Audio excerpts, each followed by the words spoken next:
La France bouge, la saga du jour. Bonjour Charlotte Barrican. Bonjour Elisabeth. Une association française qui depuis presque 30 ans permet aux personnes en situation de handicap de travailler. C'est l'association Emeraude, elle est basée à Lannion et elle en a fait sa spécialité. Une spécialité de composteur en bois alors que rien ne l'y prédestinait. Exactement Elisabeth, l'association Emeraude est née en 1993. Sa raison d'être, offrir du travail aux personnes en situation de handicap. C'est la volonté du fondateur qui a une fille handicapée. Au départ, l'association Emeraude fabriquait des yaourts. Puis ils ont l'idée de travailler le bois.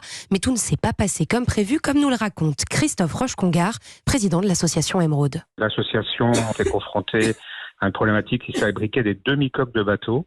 C'est de la décoration marine et ils ont été confrontés donc à des pays en fait qui ont fait des maquettes comme ça à bas prix.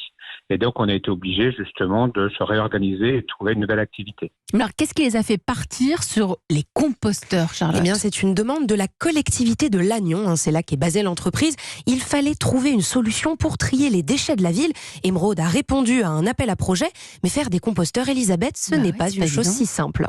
Moi, de mon côté, je ne savais pas du tout ce que c'était un composteur. Donc, l'idée, c'était éventuellement de mettre 4 palettes de bois. Et on m'a dit non, c'est un peu plus compliqué. Donc, j'ai pris en fait un petit peu les modèles qui se fabriquaient à l'époque, il y a 20 ans. Et puis, dans mon jardin, au fond de mon jardin, j'ai créé en fait un composteur qui s'appelle un modèle polycompost, qui est un mix, si vous voulez, entre un composteur plastique et un composteur bois.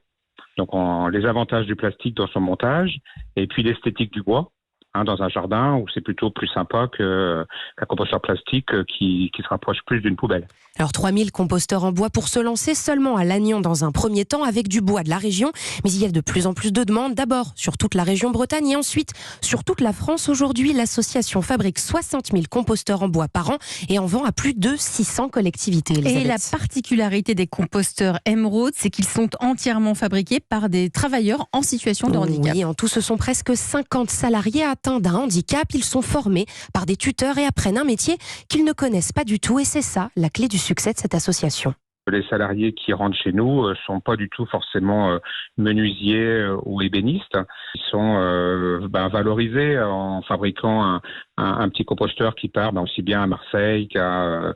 pour eux, ça leur plaît. Et donc, derrière, ils nous proposent aussi des nouveaux produits. Donc là, je sais qu'ils nous on développe des nichoirs, des récupérateurs d'eau en bois, des abribus, plein de petits produits. Et les composteurs de l'association Emeraude sont victimes de leur succès auprès des collectivités, mais aussi des particuliers. Les carnets de commandes, Elisabeth, sont pleins. Les ventes sont en hausse de 20% cette année. Merci Charlotte Barrican pour cette saga du jour. L'association Emeraude, vous connaissez Thomas de Richebourg ? Non, je ne connaissais pas, mais c'est une très belle initiative. Et voilà une solution pour faire baisser les déchets. Alors beaucoup de collectivités maintenant le font. D'ailleurs, il y a une obligation maintenant de trier, de collecter les déchets organiques d'une autre partie. C'est en train de se mettre aussi dans les grandes villes, dans les pôles urbains. Il y a des sociétés maintenant spécialisées et qui vont collecter.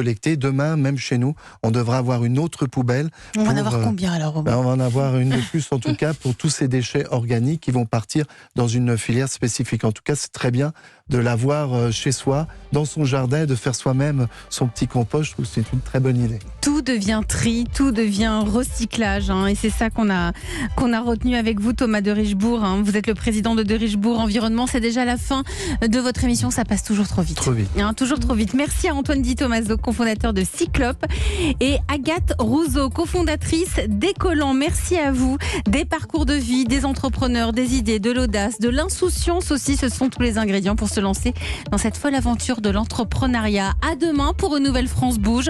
Dans un instant, le Flash, suivi de Christophe Ondelat.